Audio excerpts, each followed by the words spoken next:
তারা আন্দোলনে ছিল, এটা অস্বীকার করে কোনো জো নাই।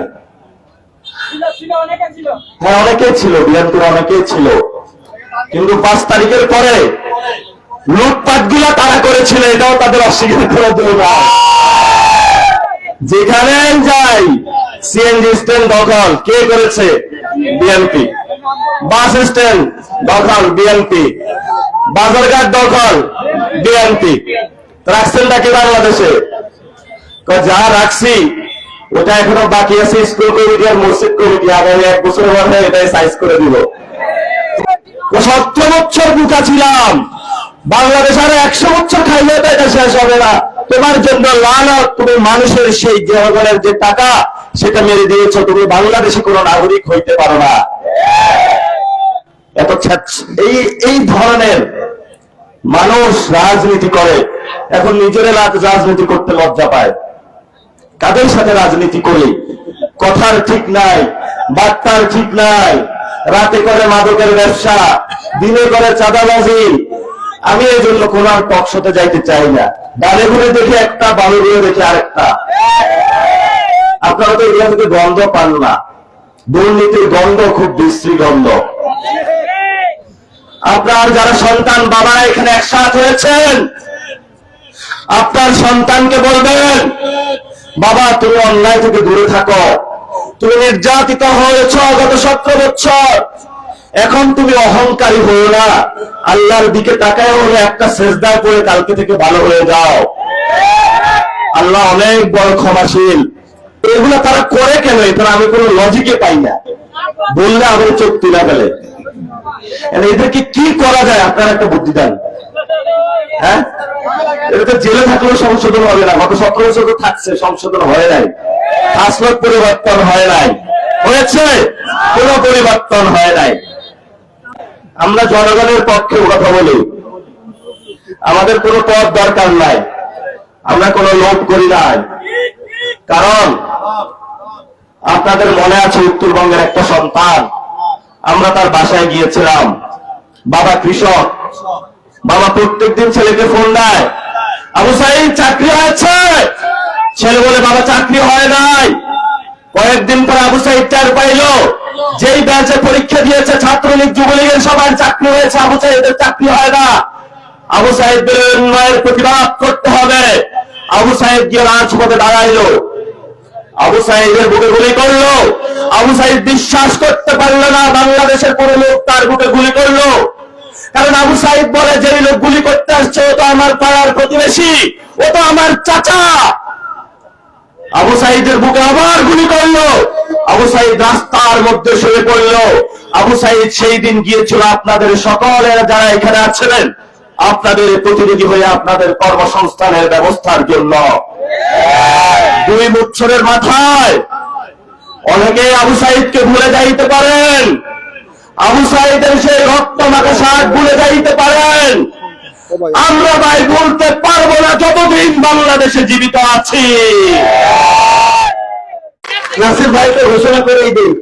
এরপর যে আমাদের সামনে বক্তব্য রাখবেন জাতীয় নাগরিক পার্টি এনসিপির মুখ্য সমন্বয়ক, অপকর্মকারীদের ক্লাস জনাব নাসির উদ্দিন পাটোয়ারি।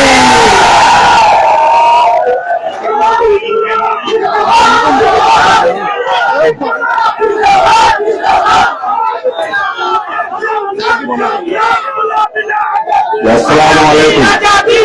আস্তে আস্তে আস্তে সবাইকে চুপ করে। আসসালামু আলাইকুম। প্রিয় কোম্পানিবাসী, অনেক গরম লাগতেছে, রোদের মধ্যে দাঁড়িয়ে আছি, অনেক কষ্ট হচ্ছে। এই কষ্টটা যদি সফল কাম হবে, যদি আমরা আজকে এখানে যারা একসাথ হয়েছি ঐক্যবদ্ধভাবে একটা লড়াই শুরু করতে পারি। কারণ গত 53 বছর আমরা বঞ্চিত। এই বঞ্চিতের জায়গায় শুধু আমি না, আপনিও আছেন। যদি না থাকেন তাহলে আজকে একটু কষ্ট করে বাসায় গিয়ে নিজ সন্তানকে জিজ্ঞেস করবেন, যে ক্লাস 5 বা 6 এ পড়ে, যে বাবা তুমি কি যোগ ব্যায়াম পারো? তুমি কি ভালো করে ইংলিশ বলতে পারো?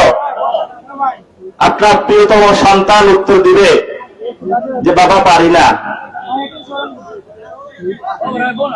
আপনি যদি আজকে রাতের বেলায় আপনার মা বাবা অসুস্থ হয়, বলে যে বাবা তোমাকে 30 বছর আমি বড় করেছি, আমাকে একটা ভালো হসপিটালে নিয়ে যাও।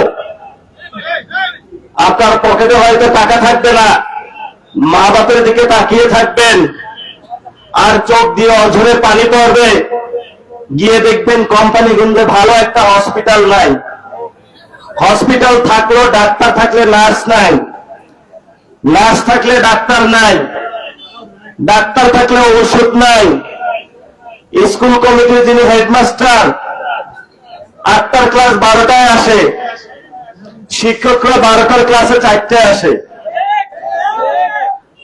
তারপরে যারা ব্যবসায়ী ভাইরা গত 17 বছর চিন্তা করেছেন যে অনেক কষ্ট করেছি, লড়াই করেছি, শেখ হাসিনা পালিয়ে গিয়েছে, এখন একটা সুযোগ এসেছে।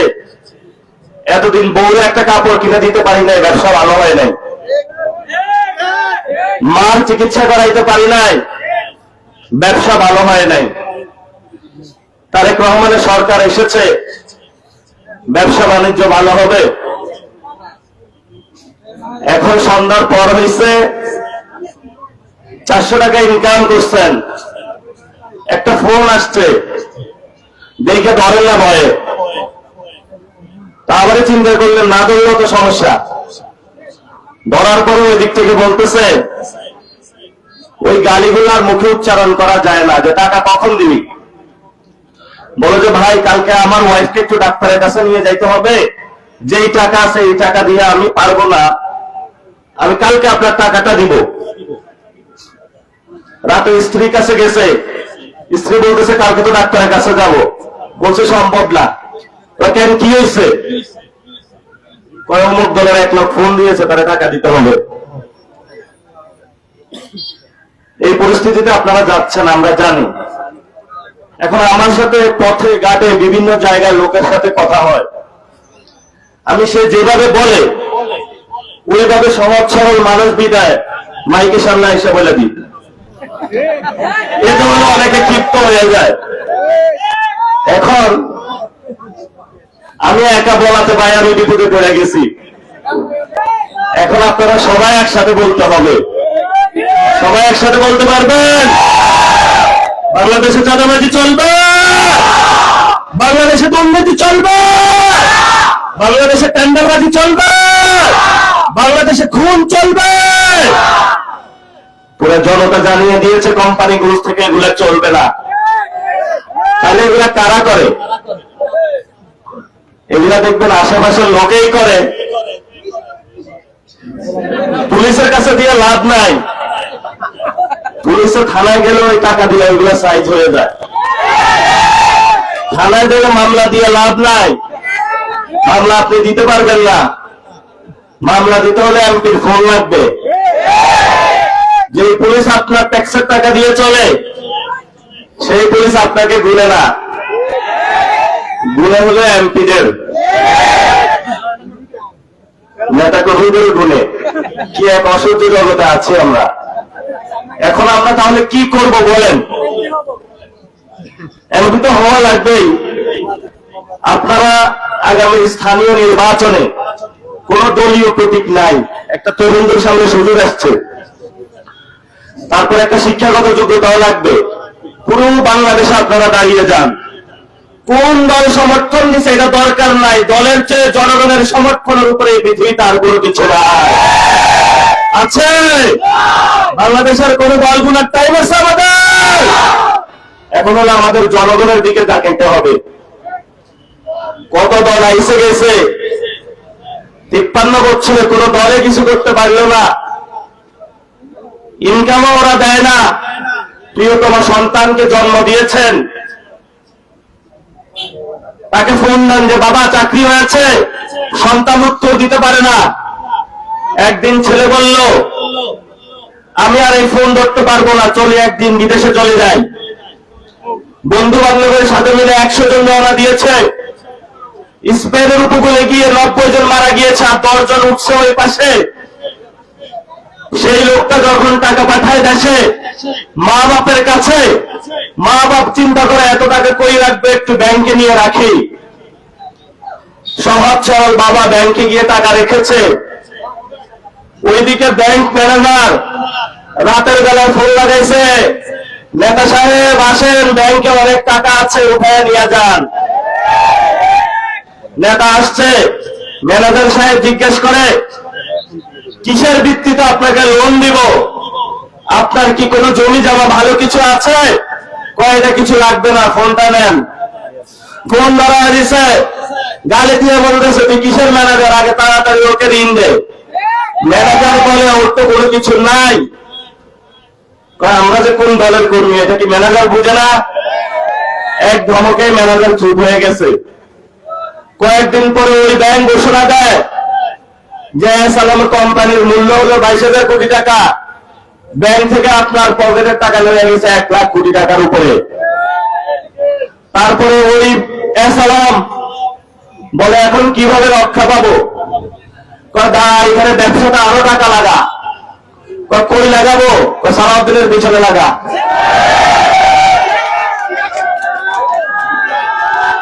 ভাগ্যিস সালাউদ্দিন ভাই স্বরাষ্ট্রমন্ত্রী হয়ে গেছে। সালাম এখন সব ব্যবসায়ীদেরকে ফোন দেয়, দেখছো কেমন ইনভেস্টমেন্ট, এই ইনভেস্টমেন্ট জীবনে আর কেউ করতে পারি না বাংলাদেশে। আরেকজন ব্যবসায়ী বলে উঠে, তুমি তো স্বরাষ্ট্রমন্ত্রীর পিছনে লাগাইছো, আমি কিন্তু অর্থমন্ত্রীর পিছনে লাগাইছি। আরেকজনে বলে, আরে দূরা তোরে বাদ, আমি প্রধানমন্ত্রীর পিছনে টাকা লাগাইছি। আমাদের জনগণের সাথে তারা গাদ্দারি করেছে।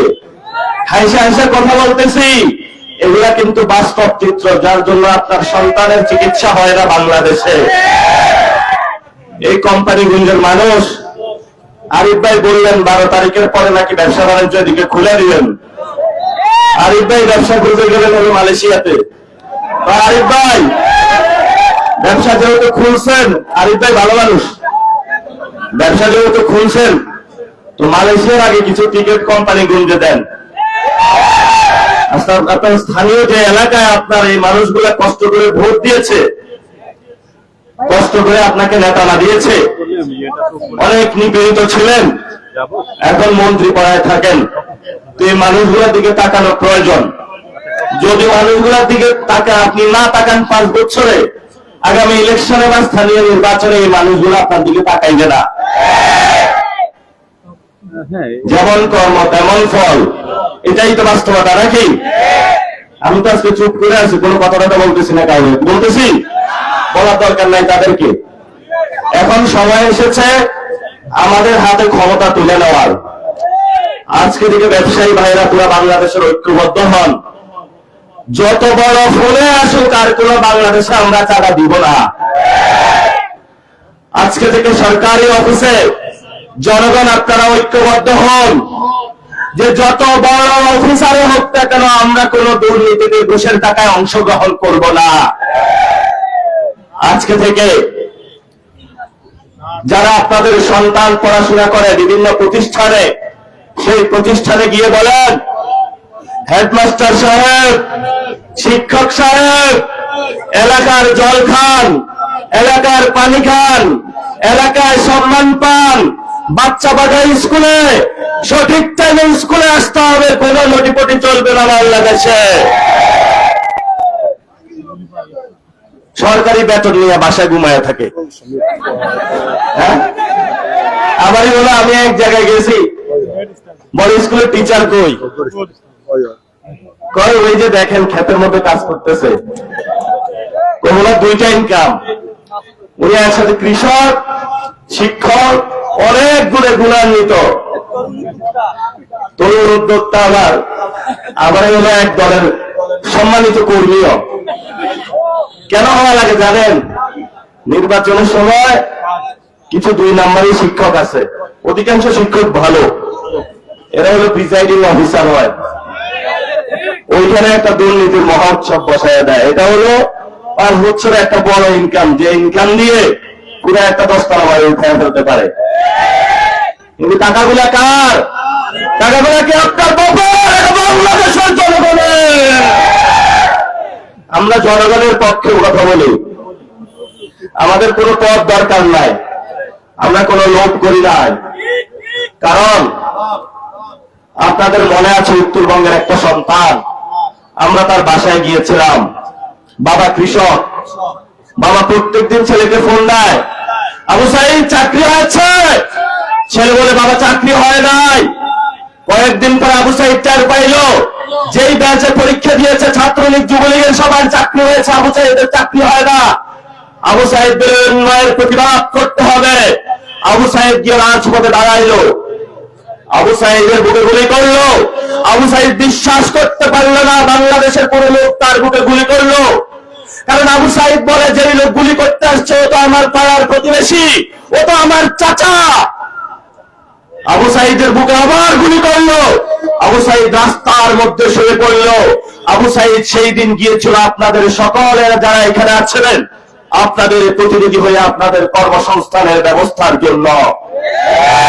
2 বছরের মাথায় অনেকে আবু সাইদকে ভুলে যাইতে পারেন, আবু সাইদের সেই রক্ত মাখা শাক ভুলে যাইতে পারেন। আমরা ভাই বলতে পারবো না যতদিন বাংলাদেশে জীবিত আছি। এত নিমু খারাপ আমরা নই। আবু সাইদের পরে শহীদ মুগ্ধ, শহীদ ওয়াসিম 400 জনে গিয়েছে, শহীদ হয়ে গিয়েছে। শেখ হাসিনা বলছে এদের দমানো সম্ভব নয়। 14 জন গিয়েছে, শেখ হাসিনাকে তার শ্বশুর বাড়িতে পাঠিয়ে দিয়েছে, সেই দিল্লিতে সে এখন অবস্থান করছে। ওইখানে বসে বসে আবার রাজনীতি করে, দমক দেয় আমি কিন্তু আসবো। আছেন না? কই আসবেন? আচ্ছা এই কোম্পানি কিন্তু যদি আসে আপনারা কি করবেন? বাংলাদেশের যেই কোনো ইঞ্চিতে শেখ হাসিনা নামবে তার সাথে সাথেই ফাঁসির বাস্তবায়ন করবে বাংলাদেশের জনগণ। এই ক্ষেত্রে আবার জামাত বিএনপি এনসিপি ঐক্যবদ্ধ, এখানে অনেক বিএনপির ভাই আছে। আমরা যখন 5 আগস্টের সময় কাজ করি, ধানমন্ডিতে হলো নাকি আওয়ামী লীগ নামবে। আমি ছাত্র দলের সভাপতি, ওই সময় ছিল রাকিব, রাকিব আছে এখন, রাকিব ভাই বলা যাবে কারণ এত সিনিয়র, তারপরে দায়িত্ব পালন করে, অনেক বয়সী, তারপরে ছাত্র দল করে। হ্যাঁ, মুরব্বী দল, কিন্তু চোখ তুলতে স্টাফ তারা। একটা ইন্টার করলো ছেলে, তার চোখ তুলে ফেলছে। আমরা তাদেরকে বলবো, বললাম যে ওইখানে তো আওয়ামী লীগ নামতেছে, তাহলে কি করবা? একটু পরে ফোন দিয়ে হবে, সব পিঠে সাইজ করে দিছি। একটু পরে খোঁজ পাইলাম ওইখানে এক মহিলা ছিল, মহিলার মহিলা দিছে। আমি বললাম যে কোন জায়গায় মারবা, এটা তো টের পাইতে হবে। তারা আন্দোলনে ছিল, এটা অস্বীকার করে কোনো জো নাই। হ্যাঁ অনেকেই ছিল, বিএনপির অনেকেই ছিল, কিন্তু 5 তারিখের পরে লুটপাট গুলা তারা করেছিল, এটাও তাদের অস্বীকার করে জো নাই। যেখানে যাই সিএনজি স্ট্যান্ড দখল কে করেছে? বিএনপি। বাস স্ট্যান্ড দখল বিএনপি, বাজারঘাট দখল বিএনপি। রাখছেনটা কি বাংলাদেশে? যা রাখছি ওটা এখনো বাকি আছে স্কুল কমিটি আর মসজিদ কমিটি, আগামী 1 বছরের মধ্যে এটাই সাইজ করে দিব। তো বলে মসজিদের কাজ কি? মসজিদের সমাজ কল্যাণ মন্ত্রণালয় থেকে টাকা আসে, ওটাও খাইয়া দিতে হবে। স্কুলের কমিটিতে কাজ কি?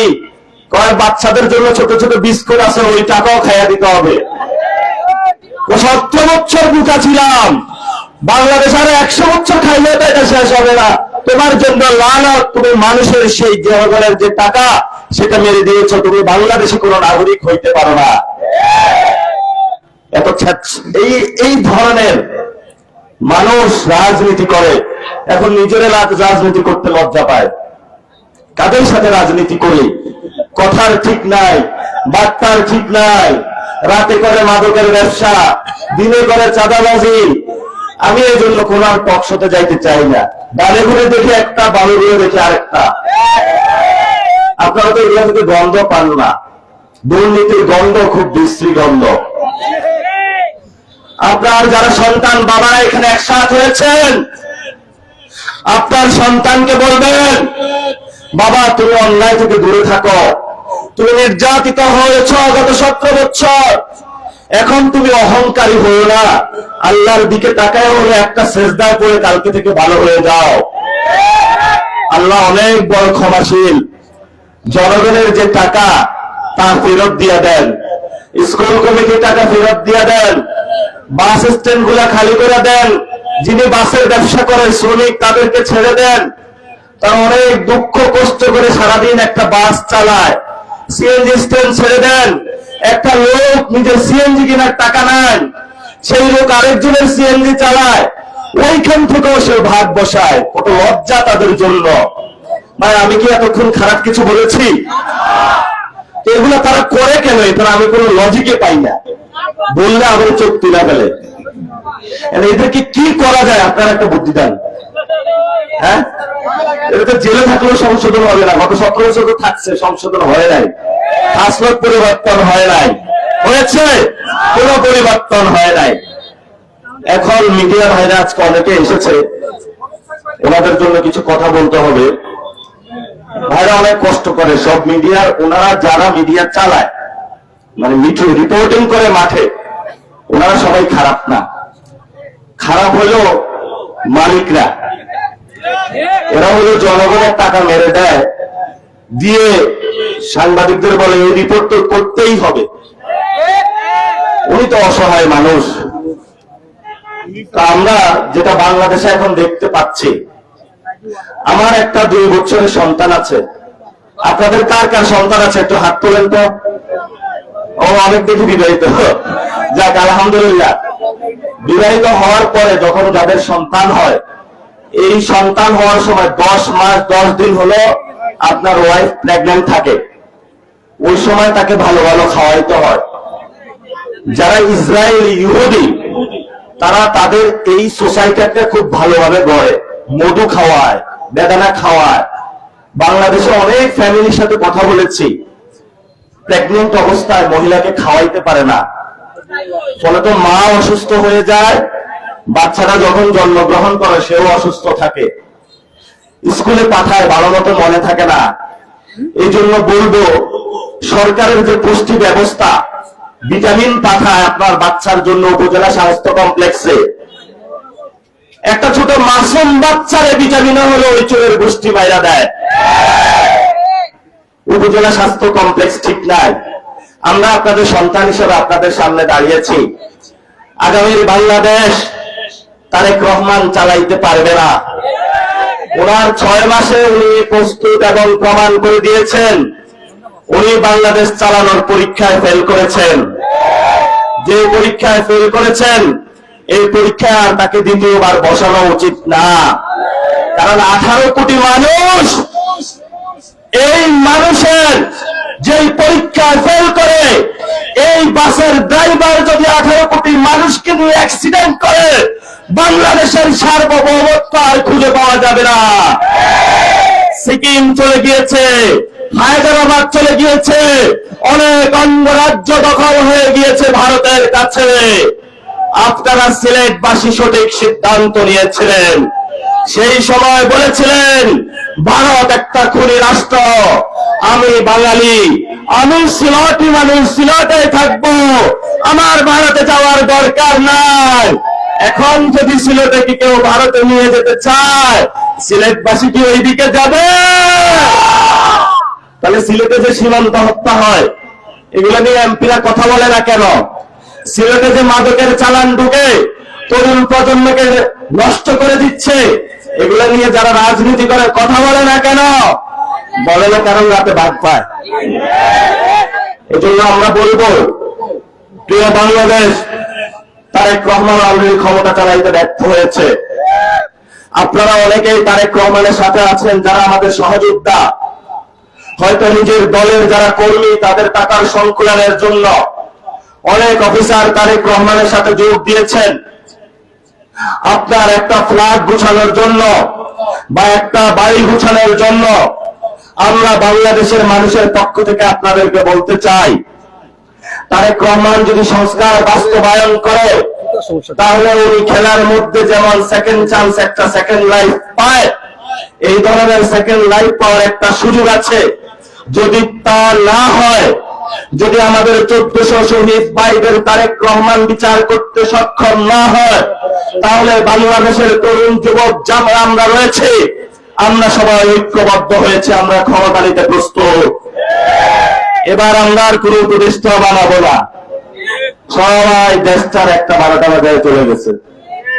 এবার হলো একটাই অ্যাকশন, তরুণরা পুরো বাংলাদেশে যেভাবে ডাকাতদেরকে ঠেকিয়েছে, এইভাবে নিজেরা ক্ষমতায় গিয়ে নেতৃত্ব দিয়ে বাংলাদেশে চাঁদাবাজি বন্ধ করবে, টেন্ডারবাজি বন্ধ করবে, তরুণদের কর্মসংস্থান ব্যবস্থা করবে, ব্যবসায়ী ভাইদের উন্নয়ন করবে, পুলিশের সংস্কার করবে, ব্যবসার সংস্কার করবে, মিডিয়ার সংস্কার করবে, আপনার মা বাবার চিকিৎসার নিশ্চিত করবে, আপনার যিনি সন্তান রয়েছে তার চাকরির ব্যবস্থা করবে। যারা সিএনজি বাইরে আপনারা স্টেশনে গিয়ে গ্যাস পাচ্ছেন না, আমরা আপনাদেরকে প্রতিশ্রুতি দিচ্ছি গ্যাসের ব্যবস্থা করব। যেই পেট্রোল অক্টেনের দাম বাড়ানো হয়েছে, জনগণকে ভোগান্তিতে ফেলানো হয়েছে, আমরা আপনাদেরকে কমিটমেন্ট দিচ্ছি পৃথিবীর আরো অনেক দেশ রয়েছে যেখান থেকে আমরা অক্টেন এবং পেট্রোল এনে আপনাকে কমিয়ে দেওয়ার ব্যবস্থা করব।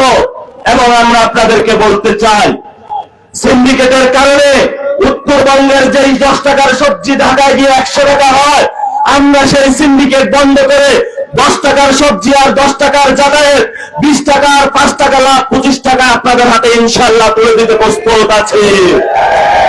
এটা কি কোনো কঠিন কাজ? খুবই সহজ কাজ।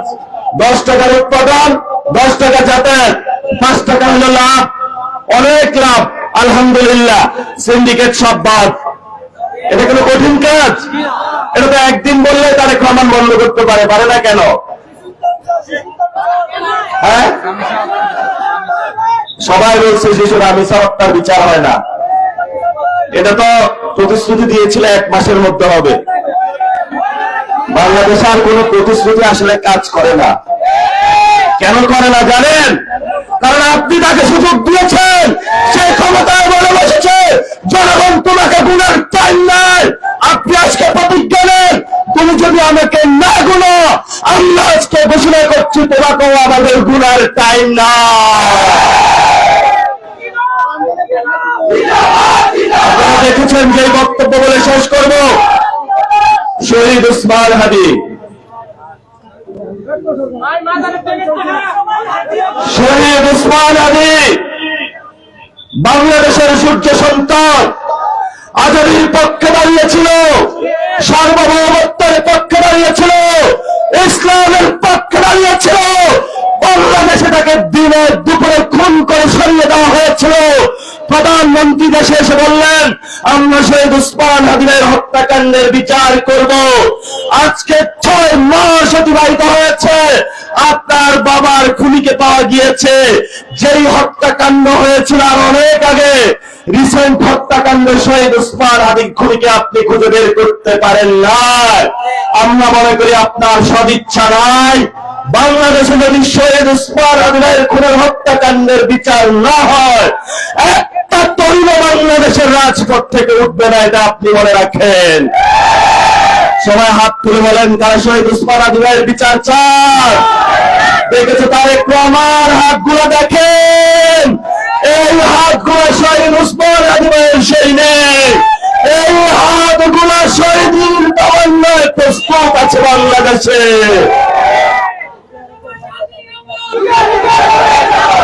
আমরা এখনো বিচার খুঁজে পাই নাই, পেয়েছি। আমি একটু এইভাবেই কথা বলি, সহ্য করতে হবে আপনাদের। ক্ষমতায় যেহেতু বসছেন, একটু গন্ডারের চামড়া হইতে হবে, তবে এমন গন্ডার হইেন না যে লালা দিলার লড়ে না সারা জীবন। আমাদের ইজ্জত নিয়ে আপনি ছিনিমিনি খেলছেন, আমাদের তরুণদের ভবিষ্যৎ নিয়ে আপনি ছিনিমিনি খেলছেন, আমাদের মা বোনদের ভবিষ্যৎ নিয়ে আপনি ছিনিমিনি খেলছেন। এই অধিকার আপনাকে কে দিয়েছে? যদি ছিনিমিনি খেলেন, আমার ভাগ্য নিয়ে বাংলাদেশের সব মানুষ বসে থাকতে পারে, তারেক রহমান পুরো বাংলাদেশে আপনি নিতে পারেন, তবে নাসির উদ্দিনকে কখনোই আপনি আপনার পকেটে নিতে পারবেন না। এটা আপনাকে লিখে দিয়ে গেলাম আমি।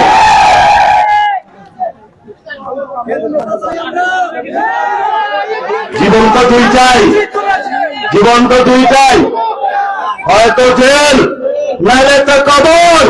জেলে গেলেও শান্তি, কবরে গেলেও শান্তি, আল্লাহর কাছে চলে গেলাম। তবে কোনো চাঁদাবাজের কাছে গেলাম না, এটাই জীবনের সবচেয়ে বড় প্রশান্তি। আপনাদের এখানে কর্মসংস্থানের ব্যবস্থা চাই। আপনি হলো কোম্পানি গুঞ্জা পরিবেশ দেখার আইন দেখান। পুরো বাংলাদেশে সকল নদী দখল করেছেন শুধু কোম্পানি গুঞ্জে পরিবেশের আইন।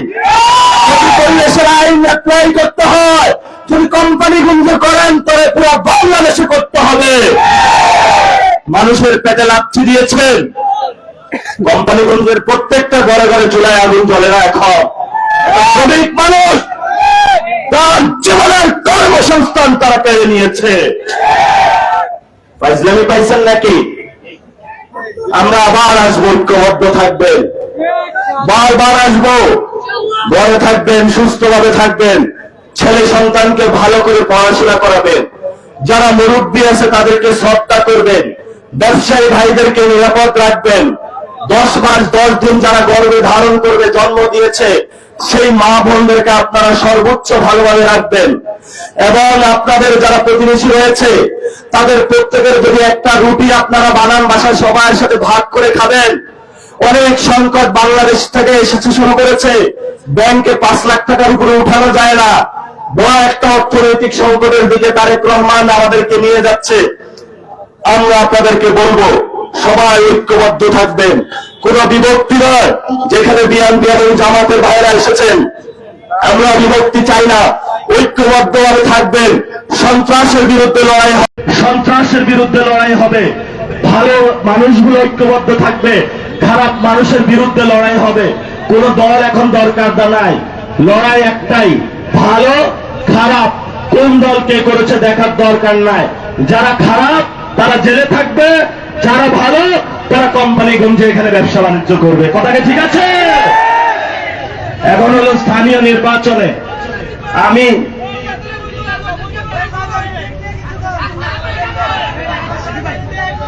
আমাদের মাজারের অনেক জায়গায় অব্যবস্থাপনা চলছে।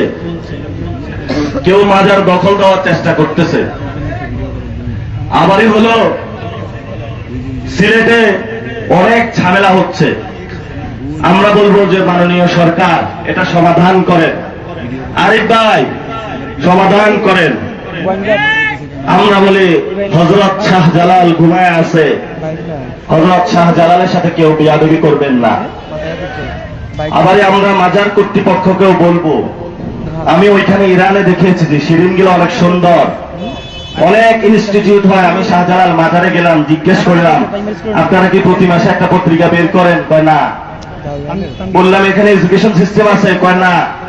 তো বললাম আপনারা সারাদিন বৈশা বৈশা কি করেন? একটু কাজ করতে হবে জনগণের জন্য। যেভাবে হলো শাহজালাল রহমতুল্লাহ আলাইহি জনপদে গিয়ে আল্লামা ফুলতলি সাহেব এখনো কাজ করে যাচ্ছেন, আরেকজন আছে বায়ানপুর, উনিও কাজ করে যাচ্ছেন। এইভাবে হলো আপনাদেরকে কাজ করতে হবে। আমরা জনগণ আপনাদের দিতে অনিচ্ছুক না, আমরা দিতে চাই, আমরা দান করতে চাই। এটাই তো আল্লাহ আমাদেরকে নির্দেশনা দিয়েছেন। কিন্তু সেই দানের টাকা কোথায় যায় এটাও আমাদেরকে খোঁজ রাখতে হবে। ফুকারা, মিসকিন, গরিব যারা রয়েছে তাদের কাছে যাইতে হবে। কোরআনে 8টা সেক্টর বলা হয়েছে, সেই 8টা সেক্টরের টাকাগুলো আমরা যাইতে চাই।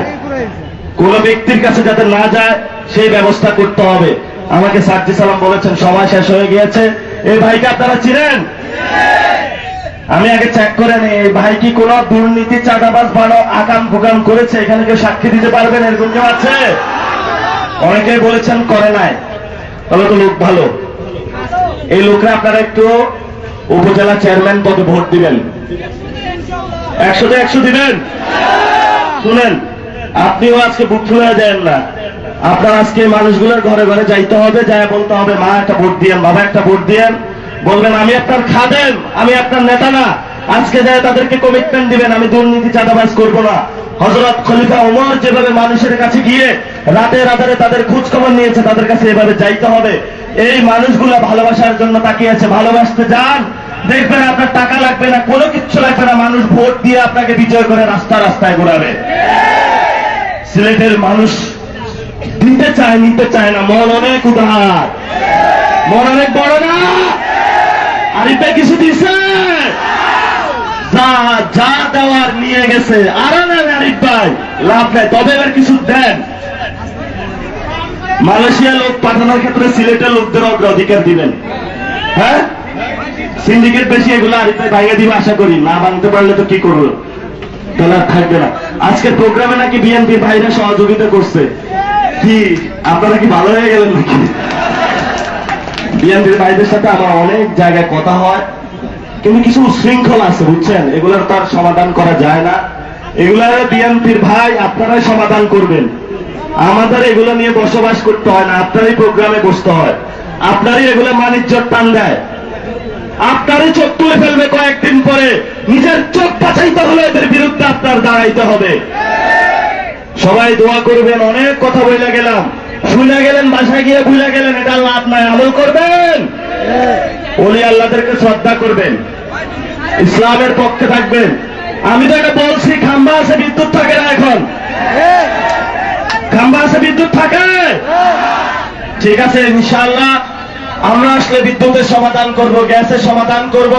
সিলেটের গ্যাস দিয়ে অন্য পুরো বাংলাদেশ বলে চলে, কিন্তু সিলেটে গ্যাস থাকে না। সিলেটটা সবাই হলো চুষায় গেল, কিন্তু সিলেটটা কেউ দিল না। আর সিলেটে একজনের শ্বশুর বাড়ি, ওদিকে না বললাম পরে বলবে ব্যক্তি আক্রমণ।